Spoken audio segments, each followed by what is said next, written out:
मेरे पति की एक अजीब आदत है। जब भी हम बाहर होते हैं वह मुझे कभी अपनी पत्नी नहीं कहते, वह मुझे अपनी छोटी बहन कहते हैं। हर बार जब वह ऐसा कहते हैं तो मुझे $520 भेज देते हैं। मैंने सोचा था कि यह सिर्फ हमारे शादीशुदा जीवन का एक छोटा सा अंदरूनी मजाक है, लेकिन वैलेंटाइन डे की सुबह अचानक मेरे खाते में $52 मिलियन आ गए।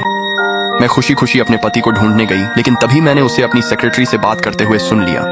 जानू, हम शादी कर रहे हैं, ये बहुत बड़ी बात है। क्या तुम सच में अपनी उस छोटी बहन को नहीं बुला रहे? क्या वह हमेशा तुम्हारे साथ नहीं रहती?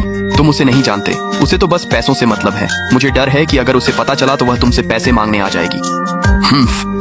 लूसी ने पैर पटका और गुस्से में वहां से चली गई। मेरी पत्नी को मिलान भेज दो और उसे वहीं रोके रखो। किसी को हमारी शादी का पता न चले। तो वो $52 मिलियन प्यार नहीं, बल्कि मेरी चुप्पी की कीमत थी, ताकि लूसी को मेरा पता न चले। एक बार मैं मिलान चली गई तो फिर कभी वापस नहीं आऊंगी। उस रात जैक ऐसे घर लौटा जैसे कुछ हुआ ही ना हो, और लापरवाही से मिलान के लिए 2 first class ticket coffee table पर फेंक दिए। कंपनी ने अभी एक और बिजनेस खरीदा है। मैं बहुत व्यस्त हूँ और तुम्हारे साथ नहीं जा सकता। लिली को ले जाओ और खुद ही छुट्टियां मना लो। बात करते हुए उसने अनजाने में अपनी बाईं कफ को छुआ। वह हमेशा ऐसा करता था जब भी वह झूठ बोलता था। क्या तुम्हारे पास सच में बिल्कुल भी समय नहीं है? हमें एयरपोर्ट छोड़ने तक का भी नहीं। प्रोजेक्ट बहुत ही नाजुक मोड़ पर है, मैं नहीं जा सकता। वहाँ पहुंचकर अपना काम करो और मुझे परेशान मत करो। डैडी, मैंने अपनी पॉकेट मनी से ये मोती खरीदे और तुम्हारे लिए ये ब्रेसलेट बनाया। क्या आपको पसंद आया? जैक लगातार अपने फोन को घूरता रहा। स्क्रीन की रोशनी में उसका एक हल्का सा मुस्कान झलक रहा था, जिसे वह छुपा नहीं सका। वह मुस्कान जो उसने कभी न तो मुझे दिखाई थी और न ही हमारी बेटी को। डैडी देखो, मुझे ये कॉल लेनी है, कहीं और जाकर खेलो। वह इतनी तेजी से उठा कि लिली के हाथ से ब्रेसलेट गिर गया। नाजुक डोरी टूट गई और मोती पूरे फर्श पर बिखर गए। मेरा दिल कस गया। मैं आगे बढ़ी और अपनी बेटी को कसकर गले लगा लिया, बिना बालकनी पर खड़े उस शख्स की ओर दोबारा देखे। लिली को सुलाने के बाद मैं स्टडी में गई। निचली दराज से एक पुराना बैकअप फोन निकाला, वही जो 7 साल से डिस्कनेक्ट था, और मिस्टर ब्राउन के प्राइवेट नंबर पर कॉल किया। 7 साल पहले मैं एक सदी में एक बार मिलने वाली ज्वेलरी डिजाइन की विलक्षण प्रतिभा थी। फिर जैक ने कहा, मैं तुम्हारा ख्याल रखूंगा। तो मैंने खुद ही अपने पंख काट लिए। सबकी नजरों से गायब हो गई और उसकी कंपनी के पीछे गुप्त मुख्य डिजाइनर बन गई। उसके बाद से कभी भी रोशनी मुझ पर नहीं पड़ी। सार्वजनिक रूप से लोग सिर्फ युवा सफल जैक को ही देखते थे। एम्मा, क्या वह पद अभी भी खाली है? मैं मिलान मुख्यालय से मिला प्रस्ताव स्वीकार करूंगी। मैं अगले हफ्ते से शुरू करूंगी। देश छोड़ने से 3 दिन पहले मैं अपने वीजा दस्तावेज लेने ऑफिस गई। जैक वहां नहीं था, लेकिन उसकी टैबलेट अब भी ऑन थी, उसकी डेस्क पर सबके सामने रखी थी। अचानक स्क्रीन पर एक कैलेंडर अलर्ट चमक उठा। सदी की शादी की याद दिलाने वाला नोटिफिकेशन। मेरी प्यारी लूसी, तुम मेरे ऑफिस में क्या कर रही हो? तुमने दरवाजा क्यों नहीं खटखटाया? किसने कहा था कि मेरी चीजों को छुओ? दरवाजा खुला था। मैंने दस्तावेज ले लिए हैं, मैं जा रही हूँ। मैंने मुड़कर एक एक कदम में ऑफिस से बाहर निकलना शुरू किया। मेरी पीठ पूरी तरह सीधी थी।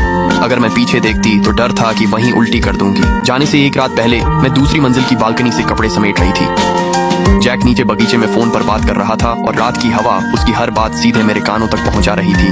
पूरे वेन्यू को गुलाबी गुलाबों से ढक दो। लूसी को गुलाबी रंग बहुत पसंद है, इसलिए बजट की चिंता मत करो। जब तक वह खुश है, मैं उसे दुनिया की सबसे बड़ी शादी दूंगा। मैंने अपने हाथों में शर्ट को इतनी जोर से पकड़ा कि मेरी उंगलियों की पोरें सफेद हो गईं। फूलों का वह समंदर वही था जिसका वादा उसने कभी मुझसे किया था।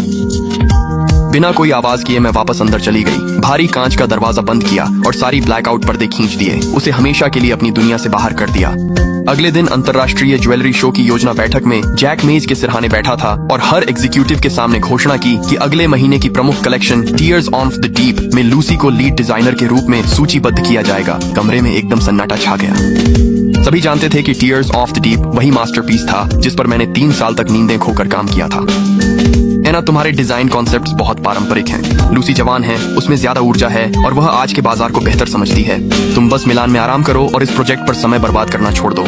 चिंता मत करो छोटी बहन, मैं इस कलेक्शन को पूरी दुनिया में मशहूर कर दूंगी। मैं तुम्हारी सारी मेहनत बेकार नहीं जाने दूंगी। मीटिंग के बाद मैं अंडरग्राउंड गैराज में गई। लूसी मेरे बगल में एक लग्जरी कार से उतरी और जानबूझकर चलते हुए अपनी पकड़ ढीली कर दी। एक सुनहरे उभरे अक्षरों वाला वेडिंग इनविटेशन मेरे पैरों के पास आकर गिरा। जैक और मैं अगले हफ्ते शादी कर रहे हैं। अफसोस, तुम तो मिलान में रहोगी। काश तुम मुझे मेरी वेडिंग ड्रेस में देख पाती। मैंने नीचे देखना भी जरूरी नहीं समझा। अनदेखा करने का नाटक करते हुए मैं सीधे उस इनविटेशन पर चल दी और पीछे एक साफ जूते का निशान छोड़ दिया। अग्रिम बधाई, तुम दोनों एक दूजे के लिए बने हो। सदा खुश रहो। मैं कार में बैठ गई।